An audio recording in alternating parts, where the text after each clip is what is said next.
aplauso al Rey de Reyes y Señor de Señores.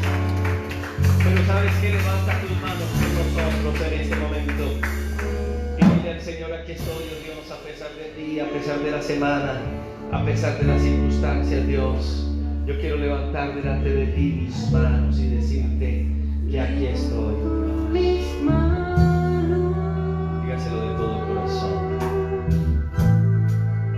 aunque no tenga fuerza, Levanto mis manos delante de ti, oh Dios. levanto mis manos,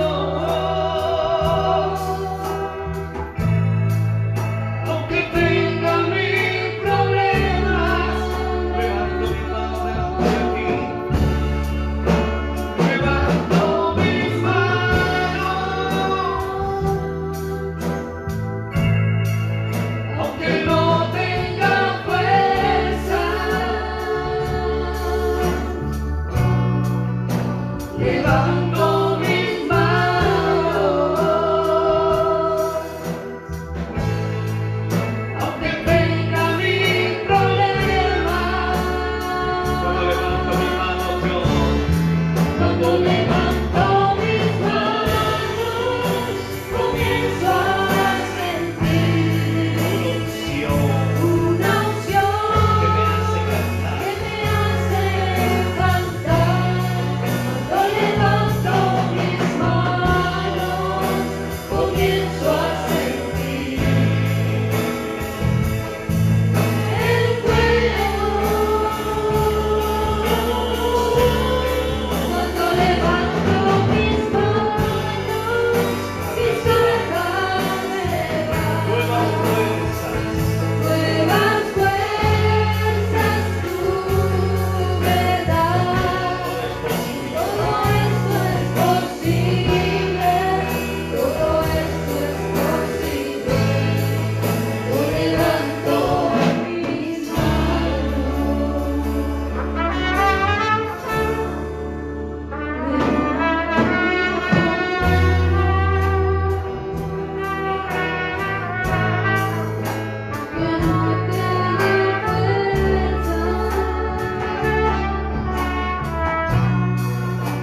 levanto mis manos, aunque tenga mil problemas, levanto mis manos, aunque no tenga fuerza, levanto mis manos, aunque tenga mil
Maravilloso es el Señor.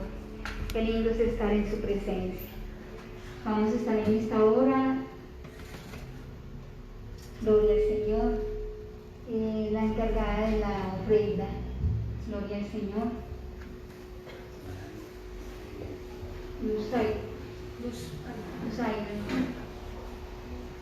Gloria al Señor. Vamos a estar hoy disponiéndonos a la ofrenda. Hermana Rosario.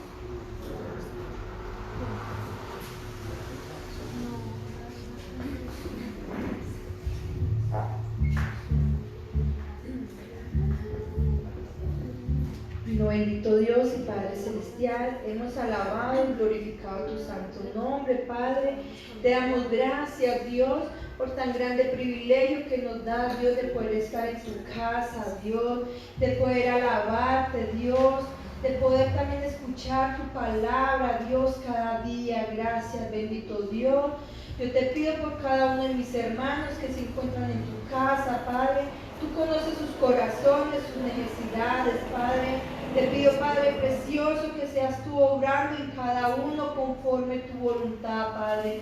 También aquel, Dios, que necesita de ti cada día, Padre, que necesita de un trabajo, Dios, seas tú supliéndole conforme tu voluntad, Dios.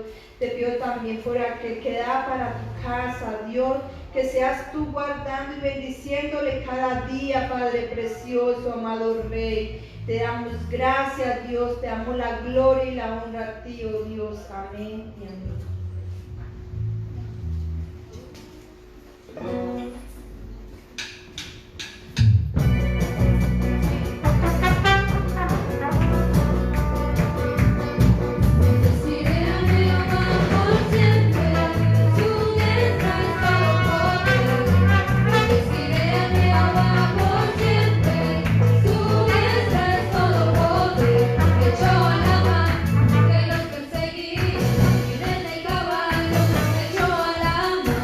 Echó a la mar,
todo.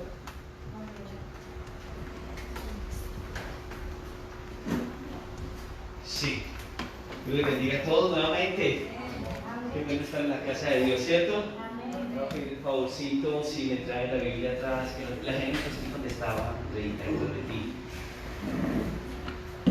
Bueno, quiero saludar a todos los hermanitos que estamos acá. Amén. Vamos por allí, por acá. Bueno, todos los hermanos de la iglesia que estamos en esta noche unidos, y también quiero saludar a todos los hermanos y amigos que nos ven a través de live. Es una bendición muy grande reunirnos para honrar y glorificar el nombre de Dios. ¿Estamos contentos con eso? ¿Estamos contentos? Muy bien, hemos estado estudiando por un momentico en tiempo, como hemos hablado, arrancamos con tiempo de oración, después tenemos tiempo de alabanza y terminamos con este espacio tan especial que es conociendo un poquito acerca de la oración. Y hemos visto cuántos pasos. 4 pasos. 7 hemos visto ya, son 6, pero vamos en el 7.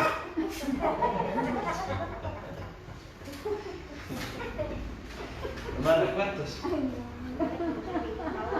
¿Cuántos van? 4. Bien, hermano, dígame, ¿quién se acuerda el primero? Y si no, alguien que se acuerde, tranquila, no es una camisa de fuerza. ¿Cuál fue el primer paso? Los que se acuerdan. Sí, el Padre Nuestro, son todos, pero ¿cuál es el primero?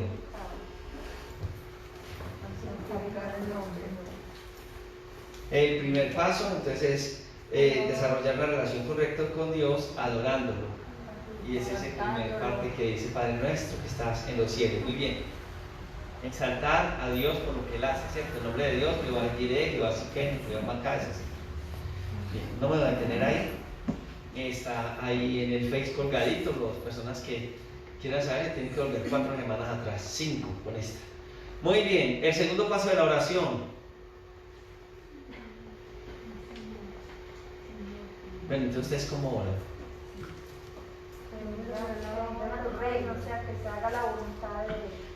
Muy bien, eso algunos pueden llamar soltar el reino de Dios, establecer prioridades espirituales, que es primero Dios en mi vida, en esa relación que yo tengo con Él, orar por mi familia, por mis hijos, mi esposo, mi esposa, la iglesia, el gobierno local, el gobierno nacional, el mundo. Amén, muy bien. El tercer paso.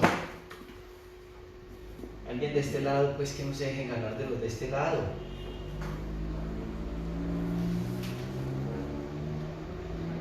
Ese es el que más le gusta a muchos. Esta muchacha se la sabe toda. ¿Cuál es ese, hermanita? Muy bien, orar por la provisión diaria, y es apropiarse, y digamos que eso tenía que ver mucho con lo que es la mayordomía. Y si yo hago una buena mayordomía, pues Dios va a estar orando de una manera como es en mi vida. Bien, esa sí fue, aquí la sacamos del estadio Angelita. El cuarto paso que lo vimos la semana pasada, ese es más fácil de recordar, una semana, posible que no olvide. Que nos libre del mal. ¿Cómo? Nos libre del mal. ¿Cómo? Pedir perdón. Pedir perdón, sí, eso es desarrollar relaciones interpersonales. No, mucha gente no hace eso. No hace eso. Muchos esposos se acuestan enojados y a los 15 días se ponen bien, porque ese día fueron a un centro comercial, por allá, y ya. Pero eso no, eso es como una olla a presión cuando se tapa la válvula. El día que explota es un daño muy grande. Entonces la Biblia nos habla acerca de pedir perdón y dice: Señor, perdóname así como yo perdono a mi esposo o a mi esposa, así, o a mi hermano, igualito. O sea, no me perdones. Algunos casos.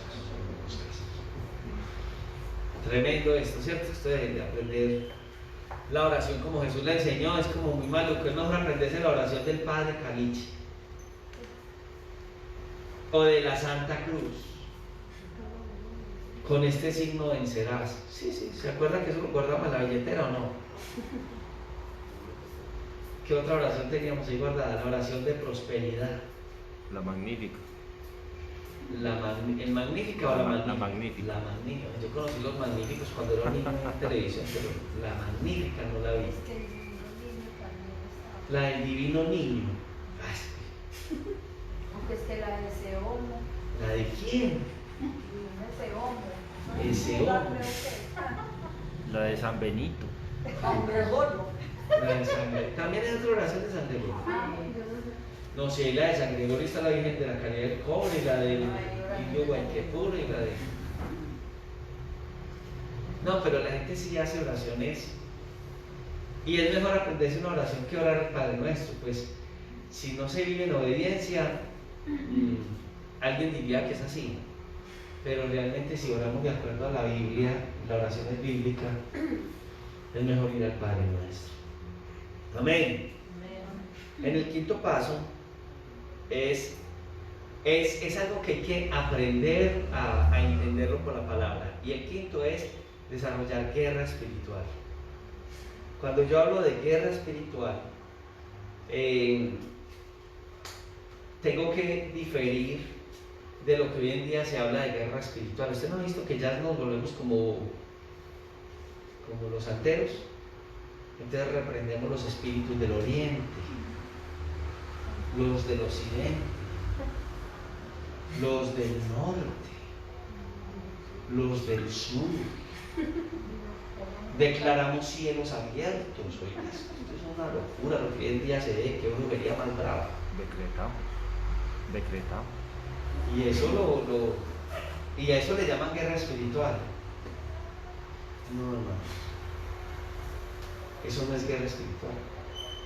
Eso es moderno, eso apareció en los años, en el 2000, del 2010, 2008, eso apareció nuevo. Nunca la iglesia en toda la historia llegó a desarrollar esas supuestas guerras espirituales, que eso es bravo. Ese tipo de movimientos cristianos carismáticos, por ejemplo, en países como Brasil no crecen, porque Brasil ha sido un país muy brujo, con mucha brujería. Y allá cuando escuchan a los evangélicos haciendo eso, dicen, esa es la brujería que hacen los brujos de acá. Porque eso no es bíblico. Eso se metió, yo no sé quién trajo eso. O llevó eso a... Pero no es así. La Biblia sí habla en varios pasajes que hay una guerra, que nosotros libramos, sí. El Señor es el que nos da la victoria, ¿cierto? La bendición viene de Jehová, que hizo los cielos y la tierra. La bendición yo no la puedo decretar o declarar. La bendición va a llegar por obedecer a la palabra. Yo puedo decretar bendiciones, pero si no obedezco la palabra, no la recibo. Yo puedo decretar que unos hijos míos pueden recibir el Evangelio, pero ese decreto mío no va a valer sin la voluntad de ellos. Ni Dios siquiera viola la voluntad del ser humano, está en el libre albedrío que Dios nos ha dado el desear. Sí podemos interceder, que Dios trate con esa vida, Dios sabrá. Aún así hay gente que va a ser tan dura que recibiendo tratos duros de Dios no van a querer de Dios. Y ya sabemos, conocemos, leemos en la palabra personajes que se le escaparon de las manos de Dios, estuvieron cerquita y la Biblia enseña que se perdieron. Es la Biblia la que enseña, no podemos condenar a nadie.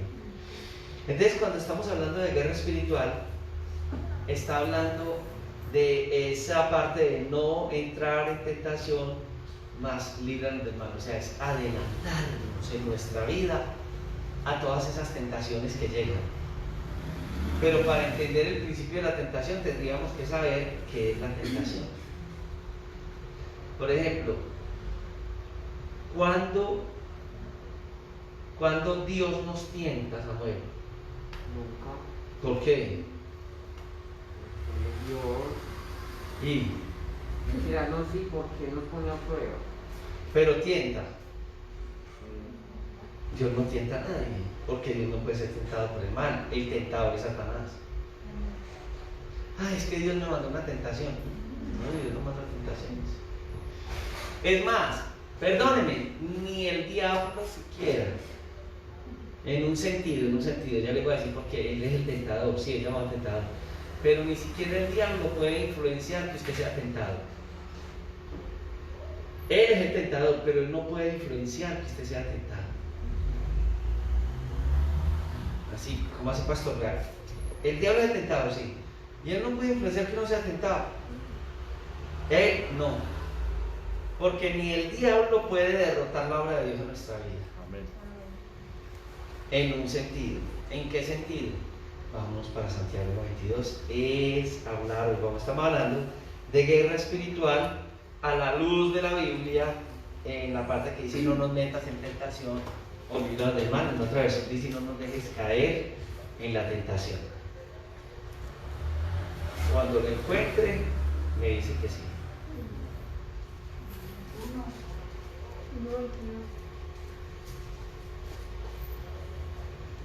Cuando lo encuentre, me dice amén. Amén. Amén. 1:13.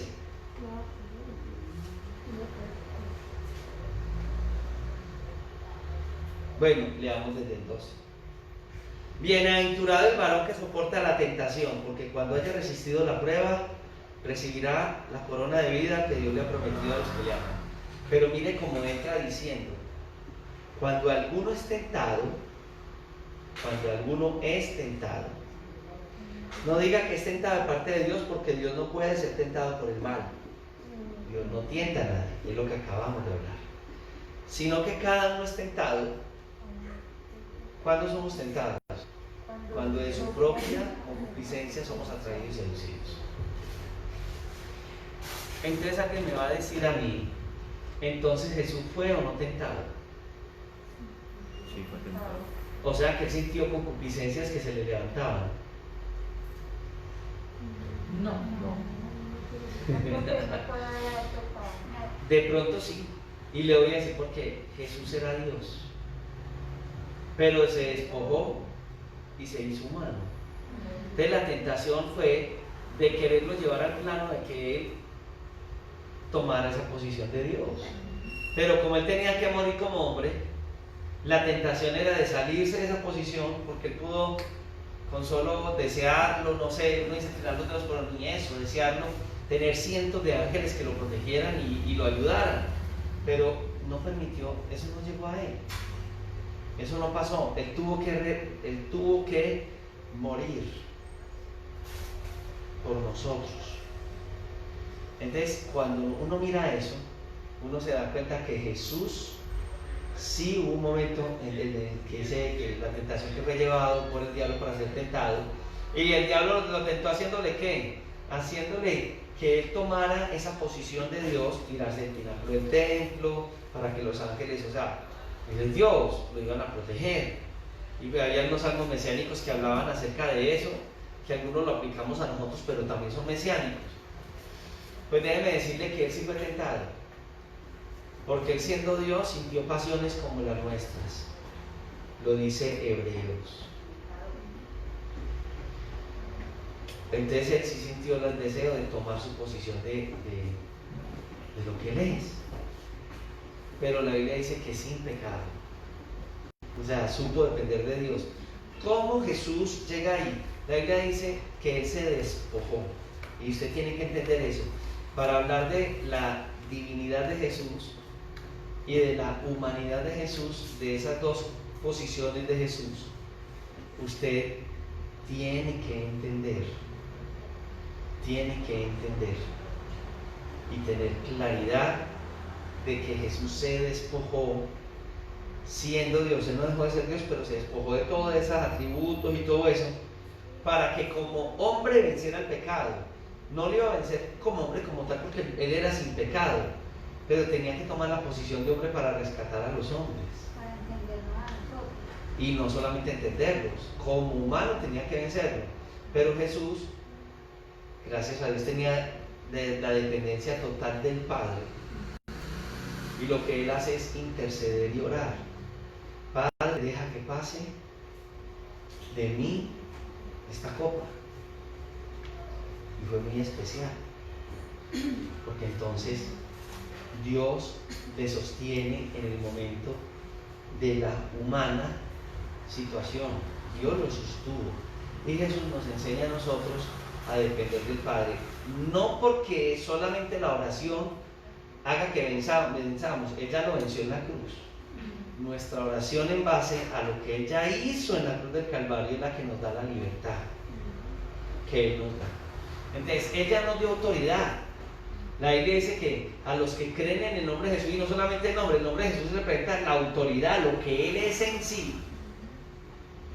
Dios les dio potestad de ser hechos hijos de Dios, o sea, nos dio poder y nos dio autoridad para ser sus hijos. Si Él no vence en la cruz del Calvario, si Él no vence la tentación, qué hermoso Jesús, ¿no? Humanarse siendo Dios, pudiendo tomar los atributos de Dios, se hace hombre y se humilla hasta lo sumo, dice la Sagrada Escritura.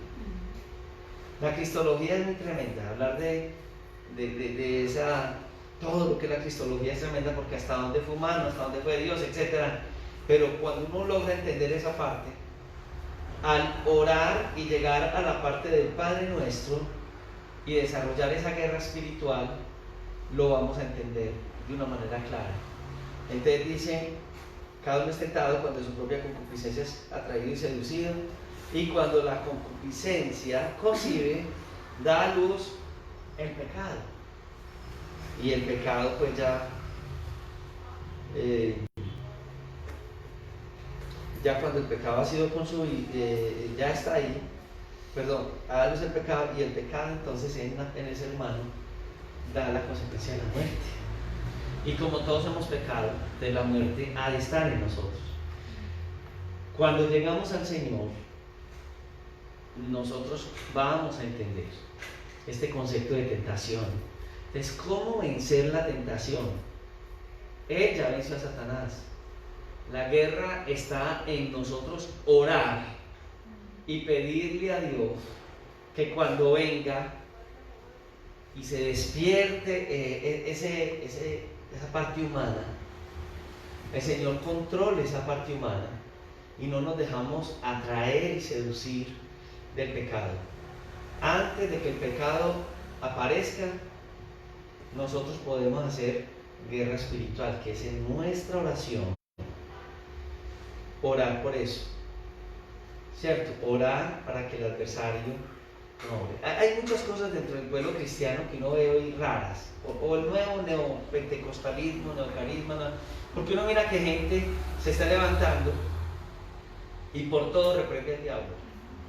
Entonces Angelita llegó con dolor de cabeza. Hermana Ángela, venga, que es que el diablo la tiene atada a la cabeza. Vamos a hacerle una sesión de liberación a la hermanita. ¿Por qué si bíblicamente el Señor explica que cuando Él entra, el adversario sale? Y Él vuelve nuevamente y encuentra que la casa está ocupada y que el adversario ya no entra. Porque ¿quién mora en nuestro corazón? Pero hay gente que dice que el diablo también. La única manera que el adversario entrara en nuestra vida sería que nosotros abriéramos la puerta a través del pecado y Él entraría. Y Jesús lo ilustra en esa de que el espíritu inmundo sale de la casa, va por allá a lugares y después vuelve y encuentra la casa con el Señor, que no puede hacer nada. Si el Señor sale de nuestra vida, la encuentra desocupada y dice que va y busca 7 demonios más y dice, venga, vamos para allí. Tremendo. 7 demonios más. Entonces por eso la Iglesia dice que el postrer estado de la persona es peor. Si bebía un poquito, ya vive un pocote. La influencia espiritual es más fuerte. Hombre, y si esa persona tenía 7 demonios como María Magdalena, ¿cuántos entrarían entonces? 7%.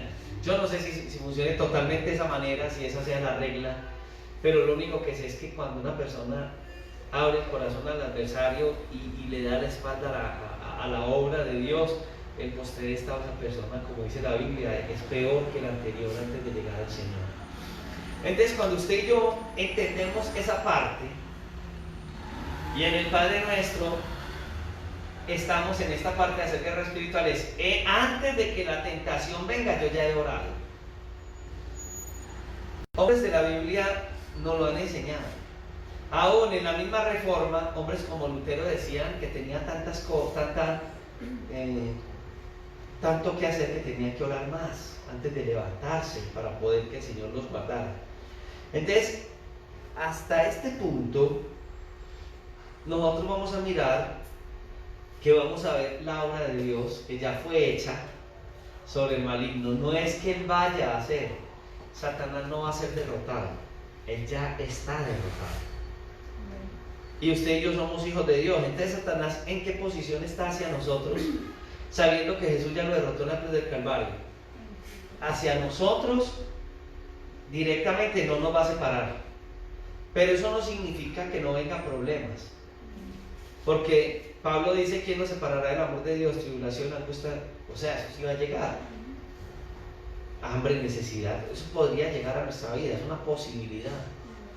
Pero aún así, en medio del hambre, no nos va a separar del amor de Dios.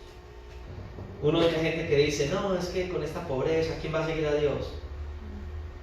La culpa es de Dios porque Él me permitió que viniera y me golpeara el enemigo con necesidades. No, eso no está en el principio de lo que Dios. Y muchos que hemos experimentado todas estas cosas después de recibir al Señor, nos damos cuenta que Él nos ha sostenido en medio de la lucha. Amén. Muy bien, entonces, ¿qué hay que hacer según lo que nos está enseñando el Señor Jesús? Adelantarnos a la tentación. Orar para que la tentación no tome en nosotros. Muy bien, ahora, hay dos fuentes de la tentación, orígenes. El primer origen de la tentación, pues claro, es la labor del diablo. El mismo nombre lo dice, él es el tentador. La labor del diablo, ¿cuál es? Tentar. ¿Y cómo tienta él? Nos seduce a través de nuestras Concupiscencia. ¿Cuántos individuos de los que estamos acá venimos de la concupiscencia? Levante la mano todo el que venga de la concupiscencia. Amén. La hermana es una gran pecadora, solo ella. Ah, no, el hermano también. Amén, amén. Ay, la hermana, el hermano también. Amén. Anderson también. Julie también. Fernando no, viene de la Amén. concupiscencia, sí. Sarita viene de la concupiscencia, con una cara de sana que tiene. Pero también.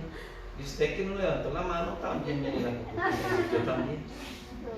Entonces, lo único que podría hacer es que él alimente y nosotros nos descuidemos. Y levantar la concupiscencia es muy fácil. Usted está viendo el noticiero y en los últimos 10 minutos del noticiero, la concupiscencia. En las noticias del entretenimiento, a veces. ¡Pum! Usted está en Facebook y de un momento a otro, ¡pum!, aquella publicación. Eso pasa. No propaganda. En propagandas, en cosas. Entonces, ¿alimenta usted eso? Si usted lo alimenta, entonces hay que decirle al Señor: guárdame. No permitas que alimente eso, sino que sea más fuerte tú.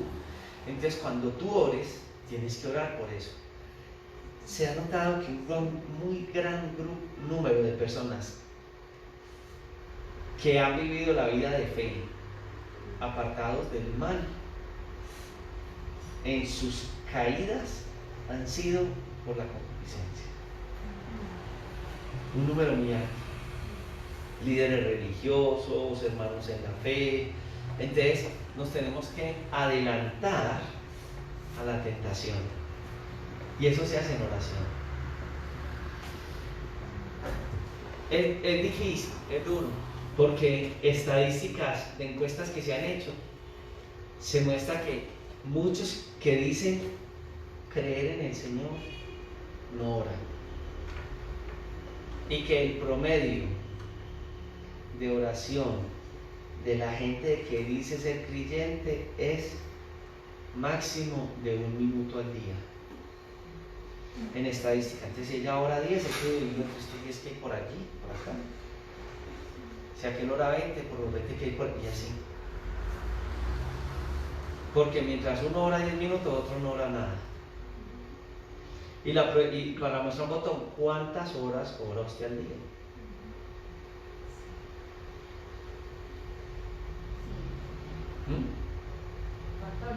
yo oro en la madrugada, que me paro a las 3 todos los días. Y ahí oro en la mañana y cuando salgo a la calle, no mames. Por ahí un promedio de oración de muchos creyentes que no es así. Y eso se deja ver en los hechos. Usted quiere conocer a una persona, déjela que vea. 5 minutos de escucha y usted dice,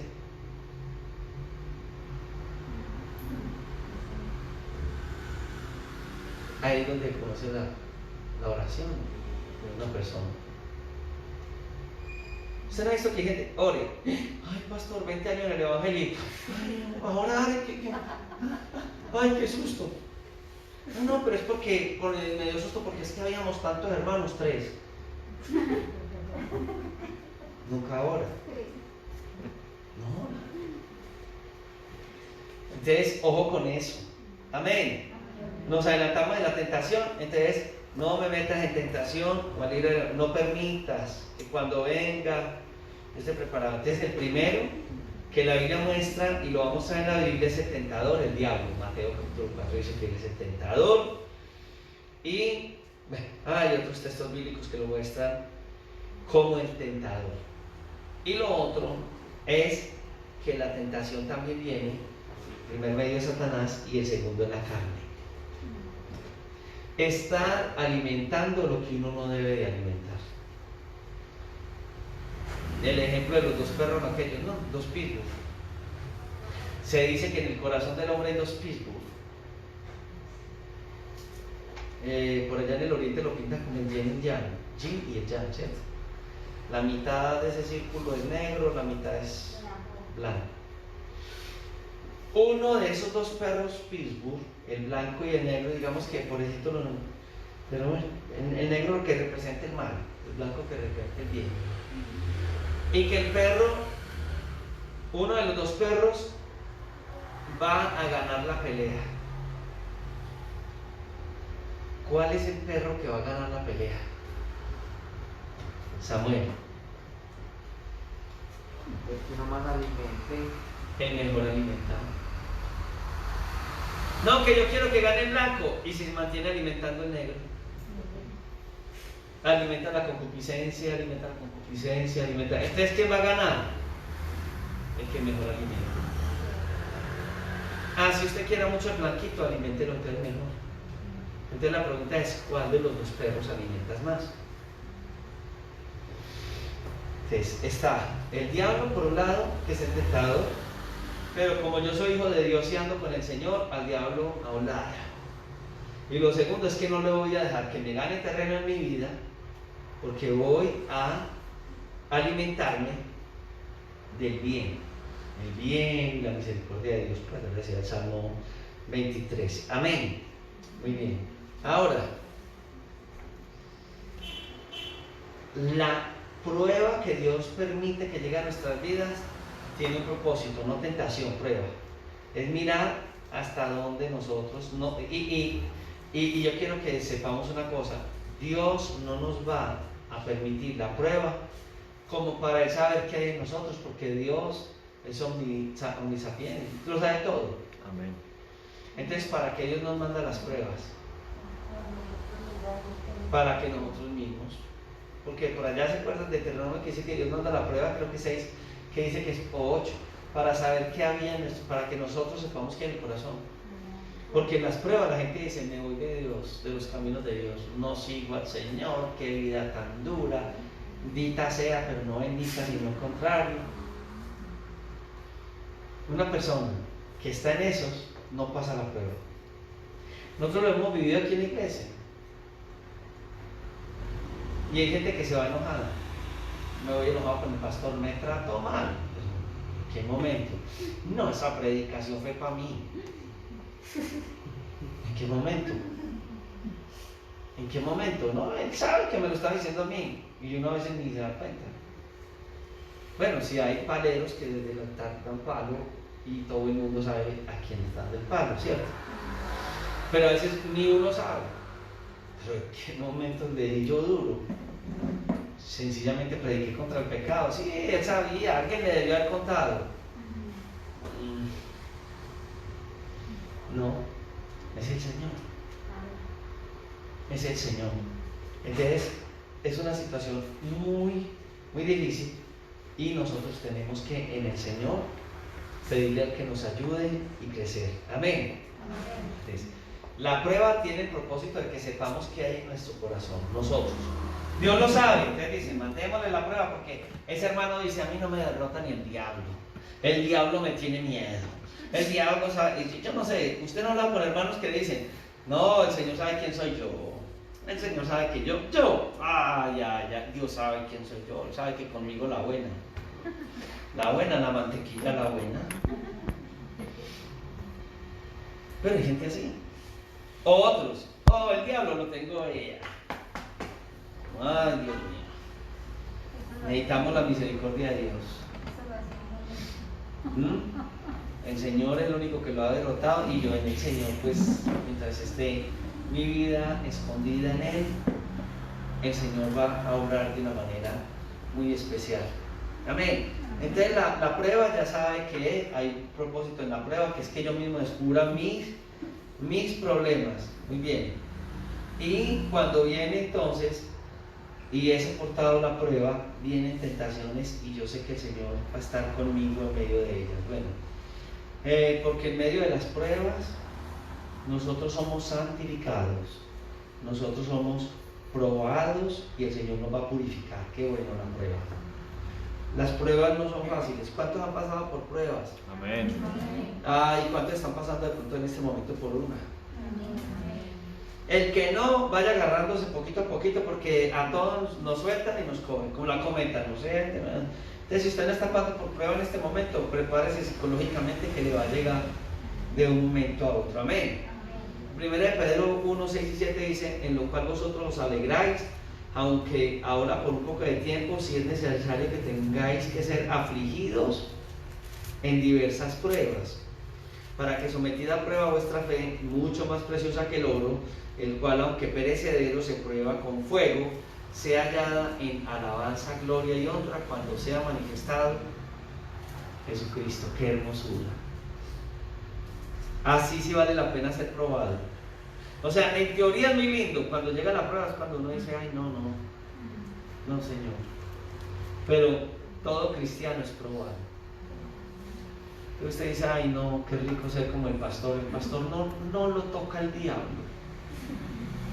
No, a nosotros no nos toca, a nosotros nos revuelca. Entre más una persona avanza en la vida espiritual, será probado para ver de qué está hecho uno, ¿cierto? Entonces, ahí les dejo la carguita. Pero tranquilos, que también entre más crece uno, más soporta, más el Señor más fuerza le da a uno y lo va llevando para uno ser más efectivo en lo que hace para Dios. Es como esa gente que entrena artes marciales. ¿Ustedes saben cómo se entrenan las artes marciales? Se entrena duro y se le da golpes a muros de contención, a cosas muy fuertes, a madera muy fuerte, y es factible que en algún entrenamiento se le quiebre a uno el hueso, y donde se le quiebra el hueso suelta, y por ahí nunca se le vuelve a quebrar. Entonces hay gente que entrena tan duro que se han quebrado 10 veces el hueso en el brazo y está tan fuerte que ya puede romper una pared. Hay algunos de estos grandes que han tenido eso. Entonces nosotros en las pruebas vamos a ser quebrados, pero cuando somos levantados hay más fortaleza. Entonces Dios va a tener que atacar más duro, pero Dios nos va a poder usar más y nos va a guardar, pues Él siempre nos guarda, no es por nosotros, no es que nos vamos fortaleciendo, porque sin Dios no somos nada, siempre dependiendo de la mano de Dios. Uy, aprender a vivir en el Señor es una cosa especial. Listo, entonces dice que cuando es sometida a fe, a prueba nuestra fe, queda más valiosa que el oro, el cual aunque perecedero se prueba por fuego, y es allá en alabanza y gloria y honra. Te está hablando de eso que Dios quiere hacer en nosotros. ¿Qué hacer cuando uno es probado? Bueno, Jesús fue probado. ¿Qué hizo Jesús? contestó, escrito está. En la prueba hay que ir a la Biblia. ¿Qué habla Dios en la palabra? ¿Qué promesas hay en la palabra en las que yo me tenga que agarrar en ese momento? Cuando digo, Señor, gracias, ayúdame en la prueba, y si usted está pasando por esa en medio de la oración, péguese de ahí. Lo otro que uno va mirando es, como nos lo decía Santiago 1, 2 y 3, que tengamos por sumo gozo cuando somos pasados por diversas pruebas. Estar gozoso. Yo no sé, uno a veces aquí en la iglesia se da cuenta cuando alguien está en pruebas. Uno pasa junto a la hermanita y al hermanito y entonces uno le dice, hola hermano, ¿cómo estás? Uy, está por prueba la hermana. Hay que aprender que en la prueba. Mi hermano, ¿cómo estás? ¿Estoy siendo bendecido? ¿O no? Porque las pruebas lo bendicen a uno. Amén. Entonces, en vez de estar tristes, deberíamos estar contentos. Porque por ahí hay un dicho que dice que no se le tira. ¿A qué árbol se le tira? Al que da buen fruto. Bueno, les va para que nos ilustremos. Se dice, pues dicen que empezó un árbol de mangos y un manguito empezó a ponerse así como verdosito, así como rojito, así como amarilloso, amarillo, y se puso hermoso ese mango y cayó. Y cuando se cae del palo, el mango, empiezan los otros manguitos allá todos verdes y se lo ponen y se lo gozan. Él los mira a ellos y les dice, inmaduros.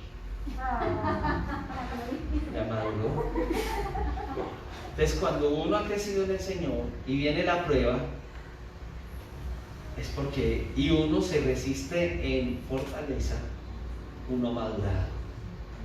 Entonces, ¿cuántos se están riendo ahí? ¿Cuántos verdolagas hay aquí que se están riendo? ¿Y cuántos amarillos? Ay, menos mal que no dije rojo. Vengan enemigos, y yo no soy de ningún lado, ni rojo ni verde. Y como amarillo por allá más lejos, entonces no creo que no te haya. ¿Y cuántos amarillitos pueden haber hoy aquí? En la prueba, en la lucha, en la dificultad, estamos fortalecidos en el Señor. Amén. Y el apóstol, pues, acuerda que en Efesios dice que nos pongamos toda la armadura de Dios. Hermano, es duro. ¿Usted ha analizado Efesios 6? ¿Ah? Los lomos, ¿cuáles son los lomos nuestros? ¿Cuáles son los lomos del hombre? ¿Estos o estos? Usted puede cargar aquí el peso que sea porque sus lomos lo van a cargar. Es la fortaleza que uno tiene. En mi juventud, yo no lo he vuelto a hacer. Normalmente yo cargaba 2 bultos de cuido de 40 kilos. Se dice que uno puede cargar el doble de su peso. Pues en mi juventud yo cargaba 160 kilos y no me quebraba ni se me dañaban las cosas, porque eran los lomos bien fortalecidos. Entonces la Biblia dice que hay que llevar en los lomos la verdad. Hermano, es tan fácil uno caer en la mentira. Los lomos de la verdad. 2, la coraza de justicia, que significaría que yo soy justo. La mayoría somos justos con nosotros, nos da pesar de nosotros mismos, no de los demás. 3, en los pies el apresto del Evangelio de la paz, porque somos muy peleoneros, o como lo dice Timoteo, hablando de las características del hombre que le sirve y que ama a Dios, pues hablando de un hombre o mujer, pues está hablando acerca de esa característica de nosotros, no andar en esa característica negativa. Ahora, tenemos que tener el escudo de la fe, el apoyarnos en las promesas bíblicas. La fe no es que yo tenga y me diga tengo fe, no, eso no funciona así. Funciona es creer a los principios de la palabra. El yelmo de la salvación, donde los dardos no puedan entrar porque Dios ya me ha libertado del pecado, y la espada del Espíritu, que es la palabra de Dios, para El diablo me ataca y como Jesús peleó, pero escrito está, pero escrito está, pero escrito está. Entonces hay que pedirle al Señor que nos ayude antes que llegue la prueba. ¿Cuántos han perdido batallas porque no han orado por esto? ¿Cuántos no han hecho guerra espiritual y en el momento de la batalla pierden? Levante la mano todo el que ha perdido una batalla. Una batalla más no la guerra. Levante la mano todo el que ha perdido una batalla. Amén. El que no levantó la mano, yo le puedo decir amén, mentiroso. Amén, mentiroso. Porque yo creo que todos en algún momento hemos ido creciendo y mientras uno va creciendo, aprender no es fácil. ¿Por qué no cierra sus ojos y le dice al Señor en esta noche: Señor, yo quiero ganar mis batallas? Tal vez no ha sido fácil, es más fácil humanamente creer que con 3 gritos y 4 patadas podemos nosotros lograrlo. Creer que es simplemente con gritar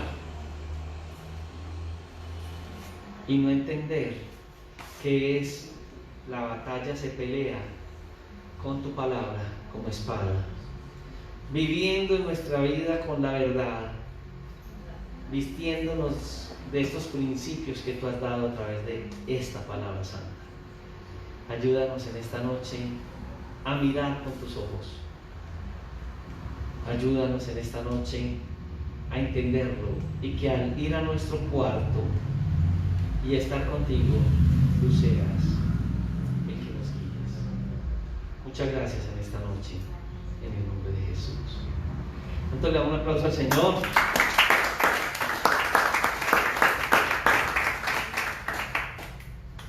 Bueno, mis amados, los esperamos el jueves a las 6:30 en este lugar nuevamente. Amén. Tenemos El Pancho. No, ya mañana los que estamos en capacitación, sabemos que tenemos un Pancho. Bueno, yo no sé, Dios nos va a proveer para el Pancho mañana, pero lo vamos a hacer. Amén. Esperamos que mañana nos lleguen buenas visitas. Creo que van a llegar buenas visitas. O sea, habitantes de Sabaneta que están en problemas de droga y nos van a visitar. Bien. Dios les bendiga a todos.